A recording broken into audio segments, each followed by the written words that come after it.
¿Debo obedecer a un pastor que muestra mal testimonio? ¿Qué pasa si no veo los frutos de mi tarea de evangelización? ¿Qué significa uno es el que siembra y otro es el que ciega? ¿Cuáles son los frutos para vida eterna? Entretanto, los discípulos le rogaban diciendo: Rabí, come. Él les dijo: Yo tengo una comida que comer que vosotros no sabéis. Entonces los discípulos decían unos a otros: ¿Le habrá traído alguien de comer? Jesús les dijo: Mi comida es que haga la voluntad del que me envió y que acabe su obra. ¿No decís vosotros aún faltan 4 meses para que llegue la siega? He aquí os digo: alzad vuestros ojos y mirad los campos, porque ya están blancos para la siega. Y el que siega recibe salario y recoge fruto para vida eterna, para que el que siembra goce juntamente con el que siega. Porque en esto es verdadero el dicho: uno es el que siembra y otro es el que siega. Yo os he enviado a segar lo que vosotros no labrasteis. Otros labraron y vosotros habéis entrado en sus labores. Mi comida es hacer la voluntad de Dios. Estudio del Evangelio del apóstol Juan. Tengo una comida que no sabéis. El Señor hace contraste entre 2 tipos de alimento, el material y el espiritual, con el fin de hacer saber dónde se encuentra la vida verdadera. Y los discípulos se preguntaban: ¿le habrá traído alguien de comer? Una vez más, el apóstol Juan muestra los juegos de palabra del Señor Jesucristo. Los líderes judíos entendieron la destrucción del templo material cuando el Señor hablaba del templo de su cuerpo. Nicodemo relacionó el nuevo nacimiento con el nacimiento natural.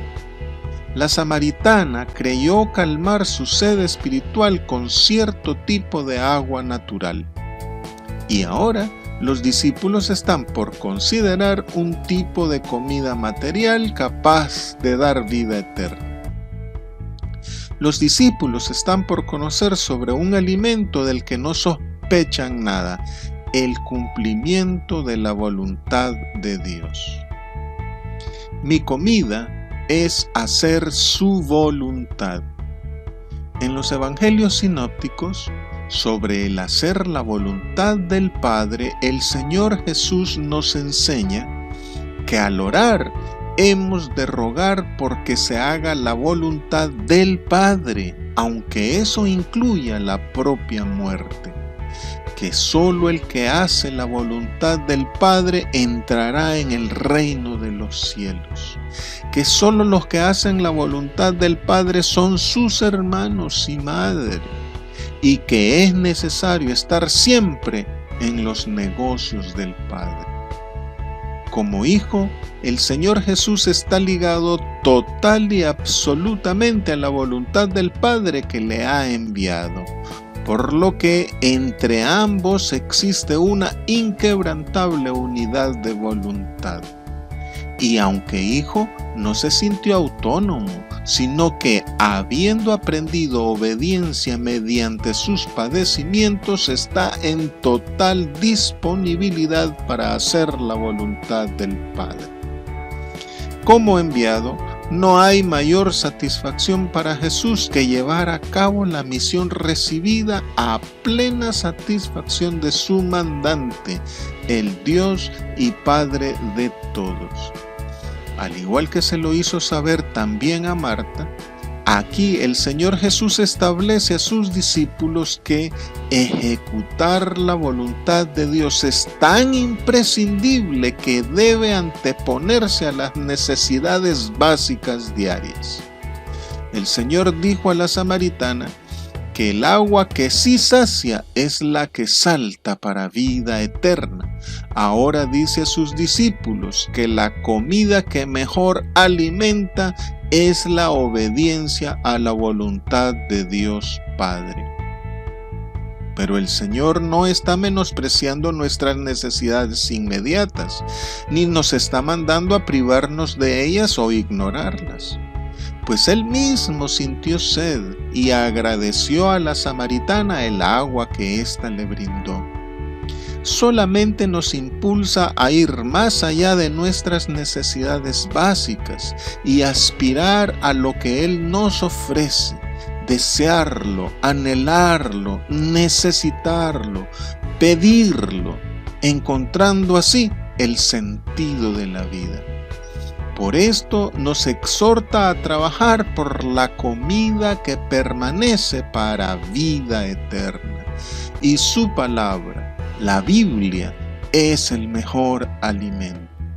Así como el pozo del agua de su sangre y de su espíritu sustituye como mejor bebida al pozo del agua de la ley, la obediencia también es mejor comida que la ley.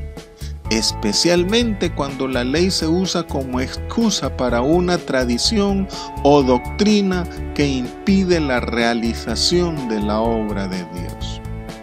Hay aquí una implicación sobre el principio de autoridad espiritual que debe regir el pensamiento de cada cristiano. El ánimo de cada creyente no debe ser otro que hacer la voluntad del Señor expresada en su palabra, la Biblia. Uno debe ser tan obediente que pueda decir que su alimento es hacer su voluntad. Pero también debe mostrar sumisión respetuosa hacia los que le presiden en el Señor, pues han recibido autoridad delegada de parte suya. El problema de la obediencia y respeto a los líderes y pastores se da cuando estos no demuestran estar bajo la voluntad de Dios. Veamos algunos ejemplos sobre qué hacer ante este tipo de casos. A pesar de haber sido ungido como sucesor del desechado rey Saúl, durante el tiempo que éste aún reinaba, David le siguió reconociendo como el ungido de Jehová y nunca osó actuar en contra de él. Es interesante también considerar que pese a estar en el doble pecado de incredulidad y de asesinato premeditado, pues planeó la muerte del Hijo de Dios, Caifás, por ser el sumo sacerdote, profetizó que Jesús había de morir por la nación. Por su parte, el apóstol Pablo se disculpó ante el incrédulo sumo sacerdote Ananías por haberle increpado a causa del golpe que recibió de él, refiriendo que debió guardar silencio por respeto a su investidura.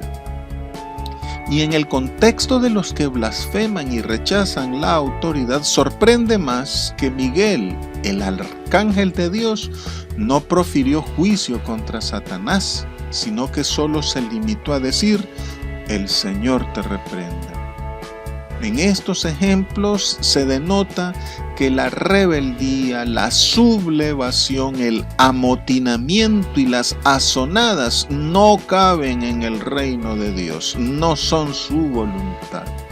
La desobediencia espiritual se debe dar solamente cuando el líder o el pastor oriente o enseña a hacer algo que va contra la expresa voluntad de Dios en su palabra.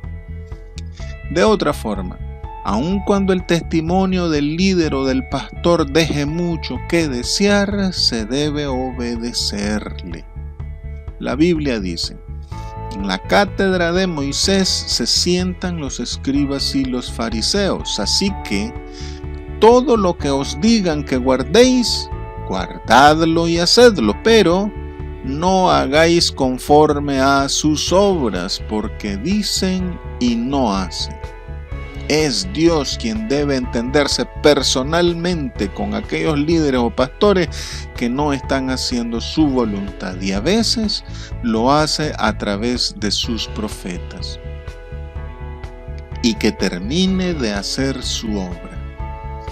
Dice el apóstol que escribe a los hebreos que falta un reposo para el pueblo de Dios.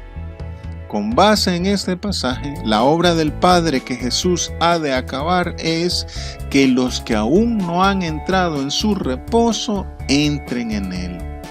El apóstol Juan aclara que el Señor Jesús logrará esto, es decir, acabará la obra del Padre, cuando ascienda a la glorificación de la cruz. En cuanto a nosotros, acabar la obra del Padre significa llevar a buen término nuestra carrera cristiana, guardar la fe, menospreciar la burla y resistir hasta la sangre combatiendo contra el pecado. Vosotros decís, faltan 4 meses para la siega. Esta frase resalta el tiempo transcurrido entre la siembra y la siega, pero en cuanto al ministerio de predicación, el Señor Jesús dice que no existe ese tiempo de espera. El intervalo entre la siembra y la siega no existe en la iglesia. Por eso dijo, vosotros decís. En la iglesia, la siembra y la siega es simultánea. Y señala diciendo, los campos ya están blancos para la siega. La salvación es aquí y ahora, no al final de los tiempos. El reino mesiánico de Jesús es hoy y está aquí entre nosotros. Cuando el Señor Jesús le dijo a Marta y a María que Lázaro iba a resucitar, Marta le replicó que resucitaría hasta el día postrero. Y al igual que aquí con sus discípulos, el Señor Jesús también corrigió a Marta, declarándole que la salvación, además de ser aquí y ahora, incluye también el cuerpo, no solo el alma. Y en ese mismo momento resucitó a Lázaro.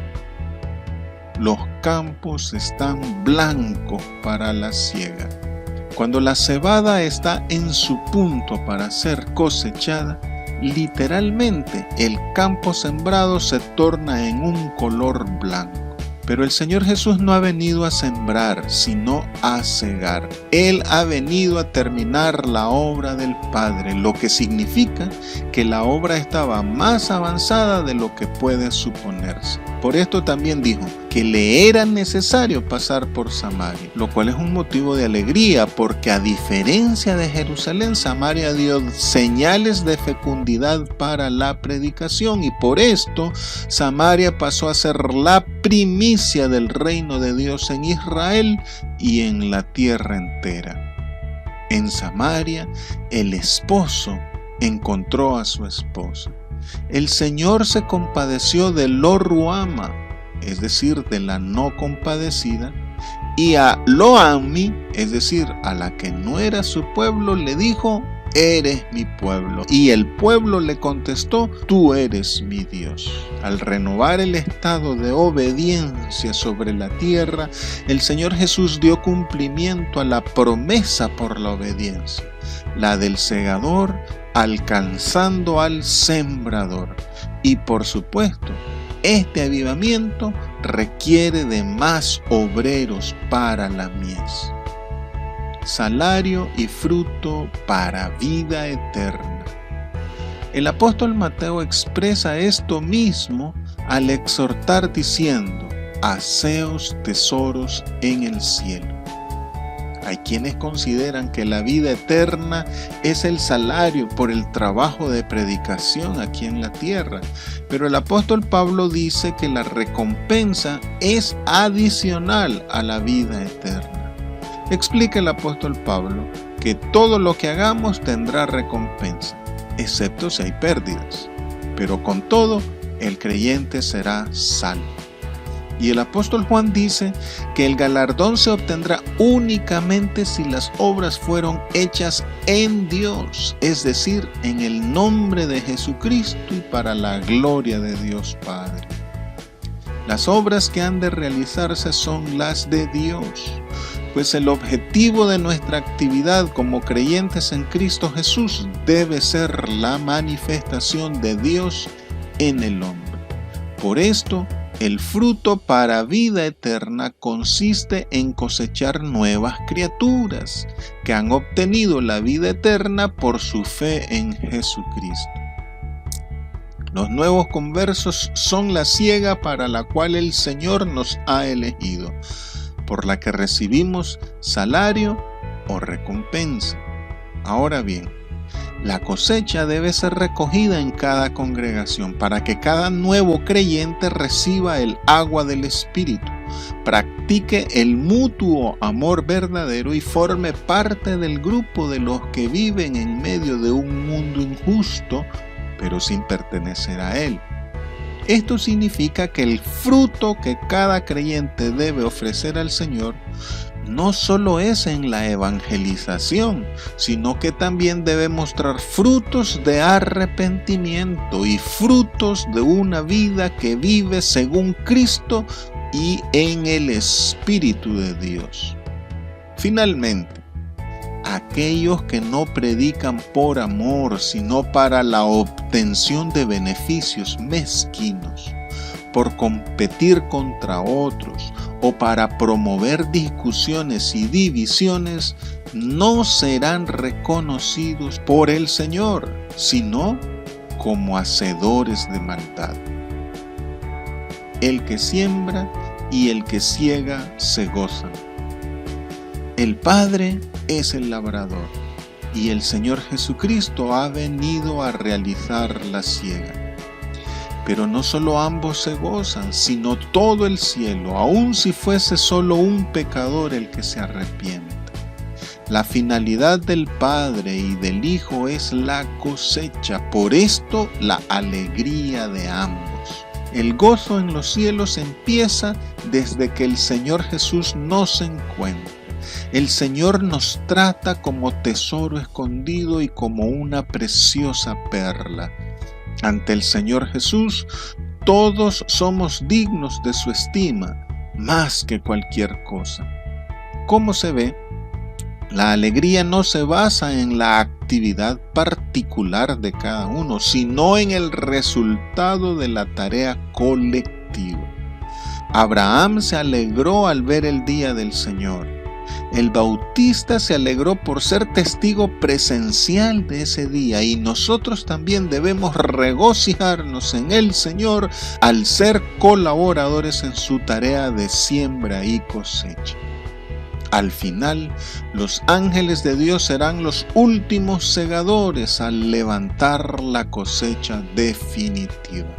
Uno siembra y otro ciega. Algunos ven aquí cierta desigualdad ministerial porque no siempre los nuevos creyentes se quedan en la iglesia que los evangelizó. Quien piensa así no cree que la obra sea del Señor, o bien cree que a causa de algún pecado no conserva los resultados de su predicación. Pero esto no es lo que el Señor dice aquí, sino que el que siembra y el que ciega buscan un objetivo común, el cual es acabar la obra de Dios. Los creyentes no trabajamos para una iglesia o denominación, tampoco trabajamos para nosotros mismos, sino que trabajamos para Dios, porque la obra es del Señor. Si no vemos resultados en nuestro trabajo evangelístico, quizás es que estamos sembrando nada más. Dependerá del Señor si nosotros mismos cosecharemos o si la cosecha le tocará a otro. En cualquier caso, debemos estar claros que no depende del que quiere ni del que corre, sino de Dios que tiene misericordia. La evangelización debe ser una tarea motivada por la convicción de la verdad de Jesús, por la verificación de que la obra es de Dios, por la comprobación del cumplimiento de la palabra de Dios y por la realización de un deseo nuestro hecho en Dios. La finalidad es hacer la obra de Dios. Nuestra comida debe ser hacer la voluntad de Dios, no regodearnos con los resultados. Muchos verdaderos siervos de Dios, entre los cuales hay simples miembros de las congregaciones, aunque no ven los resultados de su trabajo, saben que han cumplido su misión y se sienten realizados porque saben que es Dios quien da el crecimiento. Dice la Biblia: Dios no es injusto para olvidar vuestra obra y el trabajo de amor que habéis mostrado hacia su nombre, habiendo servido a los santos y sirviéndoles aún. Dios es justo y da salario tanto al que siembra como al que ciega. Yo os he enviado. Esta frase puede leerse de varias maneras. He sido yo. Yo mismo fui. Yo soy el que os he enviado. El Señor lo ha dicho de manera expresa y con carácter enfático, por lo que no admite dudas, malentendidos ni ambigüedades. Cristo Jesús es la cabeza de la iglesia. Él es su base. Él es nuestro mandatario. Para Él trabajamos y a Él nos debemos. Os he enviado a cegar lo que no labrasteis. ¿Y quiénes fueron los que labraron y sembraron? La siega del Señor Jesús es resultado del arduo trabajo de Dios a través de sus profetas desde el principio. Y la cosecha del apóstol Pedro en Pentecostés fue resultado del trabajo del Señor Jesús en Israel. El éxito de la predicación de los apóstoles se debió en gran parte al trabajo previo realizado por los escritores del Antiguo Testamento, por los profetas, por el Bautista y por el trabajo del Señor Jesucristo. Y por el trabajo de los profetas, el del Señor, el de los apóstoles y el de muchos más es que hoy nosotros gozamos de esta salvación tan grande que incluso los ángeles anhelan ver. Y por muchos de ellos se dice: los que sembraron con lágrimas, con regocijo segarán. Pero como vimos, no necesariamente segarán en el momento. Y su salario será allá en el cielo, si perseveran. Vosotros habéis entrado en sus labores. El apóstol Mateo explica esto con la parábola de la contratación de trabajadores en el capítulo 20 de su evangelio. En esta parábola dice que el Señor pagó el mismo salario de los que trabajaron desde la mañana a los que contrató al final del día. A los primeros los empleó desde en la mañana, a las 6 de la mañana. A la hora tercera, es decir, a las 9 de la mañana, contrató a otros. Luego a otros más a la hora sexta, es decir, a las 12 del mediodía. Contrató a otros más a la 9ª hora, es decir, a las 3 de la tarde. Y contrató a los últimos a la 11ª hora, es decir, a las 5 de la tarde. Es evidente el sentido histórico que esta carga horaria representa.